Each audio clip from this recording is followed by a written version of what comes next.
নমস্কার বন্ধুরা, চলে এলাম আজকে আবার টেস্টি টিপস ফুড চ্যানেলে। তো আপনাদের সামনে আবার একটা রেসিপি নিয়ে। তো আজকে আমার একটার সঙ্গে আর একটা রেসিপি আছে যেগুলো ভাতের প্রথম পাতে খাওয়ার জন্য। তো সেটাই আজকে আপনার সাথে শেয়ার করব। তো দেখতে এখন কি রেসিপি শেয়ার করি। এই যে দেখতেই পাচ্ছেন বক ফুল নিয়েছি, আজকে বক ফুলের বড়া হবে। তো বক ফুলগুলোর এই যে ভেতরে যে ডাটাগুলো, এগুলো কিন্তু ফেলে দিতে হবে। ডাটাগুলো ফেলে না দিলে কিন্তু বক ফুল ভালো মতো খাওয়া যাবে না, শরীর খারাপ করবে খেলে। তো সেই বুঝেই ডাটাগুলো ফেলে দিয়েছি, এইভাবে সব কটা ডাটাই ফেলে দিয়ে রেখে দিয়েছি। আর সঙ্গে রয়েছে কলমি শাক, ছোট্ট ছোট্ট কলমি শাক, তাই জন্য আমি একটু বড় বড় করে কেটেছি যাতে একদম নেতিয়ে যাবে। তো তো তাই জন্য একটু বড় বড় পিস করে রেখেছি। কলমি শাক ভাজা হবে রসুন পেঁয়াজ দিয়ে। তো দেখতে থাকুন আর কি দিই এর মধ্যে। সবার প্রথমে আমি এই বক ফুলটা মানে একটা ব্যাটার তৈরি করে নেবো ভাজার জন্য। তো এখানে আমি এক চামচ, একটু বড় চামচের এক চামচ চালের গুঁড়ি নিয়েছি, আর দেবো বেসন পরিমাণ মতো। তো বেশি বেসন দেবো না, পরিমাণ মতনই দেবো। একটু মোটা করে মানে ব্যাটারটা তৈরি করতে হবে, বকফুল তো নইলে গায়ে লাগবে না। তো সেই দিয়ে দিয়েছি। সঙ্গে দিচ্ছি একটু কালো জিরে, আর দিচ্ছি অল্প একটু জোয়ান, সামান্য পরিমাণ মতো দেব নুন, আর দিচ্ছি অল্প একটু সামান্য লঙ্কার গুঁড়ো, বেশ একটু হালকা ঝাল ঝাল খাবারটা হবে। অল্প একটু হলুদের গুঁড়ো, সব দেওয়া হয়ে গেছে। তো এইটাই আমি এবার ভালো মতো মেখে নেব জল দিয়ে। একটা ব্যাটার তৈরি করে নেব। কড়াইতে তেল দিয়ে দিয়েছি, তেলও গরম হয়ে গেছে। এবার এখান থেকে এক একটা বক ফুল নেব, নিয়ে একদম এই ব্যাটারের মধ্যে ভালো মতো লাগিয়ে নেব। লাগিয়ে নিয়ে তারপরে বড়া বড়া করে ভেজে নেব, যাতে ডাল ভাত দিয়ে খেতে কোনো কথা হবে না। ব্যাটারটা কিন্তু একটু মোটা করেই তৈরি করতে হবে, যাতে ভালো মতো গায়ে লাগে। তো সেই বুঝেই ব্যাটার তৈরি করবেন। একটু সময় নিয়ে ভাজবো যাতে উপরটা পুড়ে না যায়, যেহেতু একটু মোটা করে ব্যাটার দেওয়া রয়েছে। তো সেই ব্যাটারটা গায়ে লেগেছে, তো সেটা একটু ভালো মতো ভাজা হবে পুরোটাই। তো সেই বুঝেই ভেজে নেব। এইভাবে সব কটা বক ফুলকেই ভেজে তুলে নেব। গরম ভাত দিয়ে ডাল ভাতের সঙ্গে তা জমে যাবে। তো দেখতেই পাচ্ছেন বক ফুলগুলো ভালো মতো ভাজা হয়ে গেছে পুরো। এইটাই আমি এবার কড়াই থেকে তুলে নিচ্ছি। এরপরে আরো যতগুলো বক ফুল আছে একই পদ্ধতিতেই ভেজে নেব।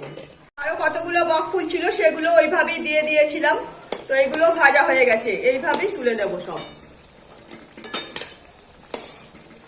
এবার কলমি শাকটা আমি ভেজে নেব। তো বক ফুলের বড়া তো হয়ে গেল, এবার কলমি শাক ভেজে নেব। তো কলমি শাকে আমি কিন্তু কালো জিরে ফোড়ন দিচ্ছি না, আপনারা পারলে কালো জিরে ফোড়ন দেবেন। আমি কালো জিরে ফোড়ন দিয়েই আমি মনে করি ভালো লাগবে খেতে। তো এখানে শুকনো লঙ্কা দিয়ে দিয়েছি, আর এখানে এই যে কুচিয়ে রাখা দুটো তিনটে কোয়া রসুন, সেইটাও ছেড়ে দিলাম। দিয়ে দিয়েছি এর মধ্যে একটা মাঝারি সাইজের পেঁয়াজ আছে, সেটাও ছেড়ে দিচ্ছি। তো আগে ভালো করে এইগুলো ভেজে নেব। এর মধ্যে পরিমাণ মতো নুন হলুদ দিয়ে দেব, অল্প অল্প করে নুন দিয়ে, হলুদ দিয়ে দিলাম।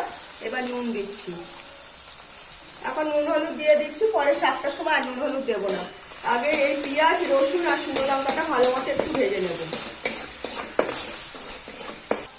তো রসুন পেঁয়াজ তো হালকা করে ভেজে নিলাম যাতে কাঁচা গন্ধটা না থাকে। এবার এর মধ্যে পরিমাণ মতো দুটো কাঁচা লঙ্কাকে চিড়ে দিয়ে দিয়েছি, দিলাম। তো এর মধ্যেই হাফ ভাজা দেখতেই পাচ্ছেন, তো একদম কোনো কাঁচা গন্ধ নেই এই খাবারটার মধ্যে।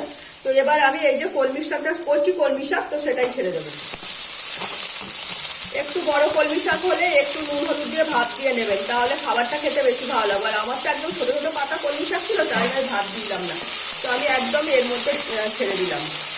তো এটাই আমি ভালো মতো এর সঙ্গে মিশিয়ে নেবো। আমি নুন হলুদ একটু দিয়েই দিয়েছি, এখন আর কিছু দেওয়ার নেই। তো তারপরে কি দেবো সেটাও দেখাবো। তো কলমি শাকটা তো কচি ছিল, তো নাড়াচাড়া করতে করতেই এতটা কমে গেছে, হাফেরও বেশি ভাজা হয়ে গেছে। এবার এর মধ্যে আমি অল্প করে একটু পোস্ত ছড়িয়ে দিলাম। পোস্ত ছড়িয়ে দিয়েছি। তো এইটাই আমি এর সঙ্গে নাড়াচাড়া করে নেবো, যাতে আর যতটুকু ভাজা হতে বাকি আছে ততটাও ভাজা হয়ে যাবে। আর এই যে পোস্তটাও দিয়েছি, পোস্তটাও এর সঙ্গে ভাজা ভাজা হয়ে যাবে। তো যখন খাবারটা খাওয়া যাবে না, তখন পোস্তটা মুখে লাগলে কলমি শাক ভাজার টেস্টই আলাদা লাগবে। তো এইভাবে আরো কিছুক্ষণ 2-1 মিনিট নাড়াচাড়া করে নেবো, তারপরে নামিয়ে নেবো। পোস্তটা পুরো একদম মানে শাকের সঙ্গে মিশে গেছে। তো তেল ছেড়ে দিচ্ছে, আমার পুরো ভাজা হয়ে গেছে শাকটা। আমি এবার নামিয়ে নেবো। তো দেখলেন কত চটজলদি দুটো খাবার আপনাদের সামনে বানিয়ে দেখালাম। তো আশা করি ভাতের প্রথম পাতে এই দিয়ে খেতে কিন্তু কোনো কথা হবে না। তো কলমি শাকটাও একটু নতুন টেস্টে বানালাম। যে যেমন ভাবে কেউ বড়ি ভাজা দিয়ে বানাতে পারে, যে যেভাবেই বানাক, তো আমি আমার মতো বানিয়ে দেখালাম। তো আর এটা তো বক ফুলের বড়াটা, তো সেটা তো ডাল ভাতের সঙ্গে জাস্ট জমে যাবে। তো এইভাবে দুটো রেসিপি আপনাদের সঙ্গে মানে শেয়ার করলাম। তো অবশ্যই এইভাবে কলমি শাকটা একদম একবার বাড়িতে বানিয়ে দেখতে হবে। আর একটা ঝাল ঝাল একটু মুখে পোস্তটা লাগবে, তো একটু ভাজাটা একটু ভালো করতে হবে, যাতে একটু হালকা ঝাল থাকে। সব কিছু দিয়েই, রসুনের হালকা গন্ধ আছে, পেঁয়াজ রসুনের, তো সেই দিয়ে আজকে কলমি শাক ভাজা। তো দুটো রেসিপি ভাতের প্রথম পাতে খাওয়ার জন্য শেয়ার করলাম, বাড়িতে অবশ্যই বানিয়ে দেখবেন। তো ভালো লাগলে লাইক শেয়ার কমেন্ট সাবস্ক্রাইব করুন আমার চ্যানেলটাকে। তো আজকের মতো আমার রেসিপি এখানেই শেষ করলাম। সবাই ভালো থাকবে।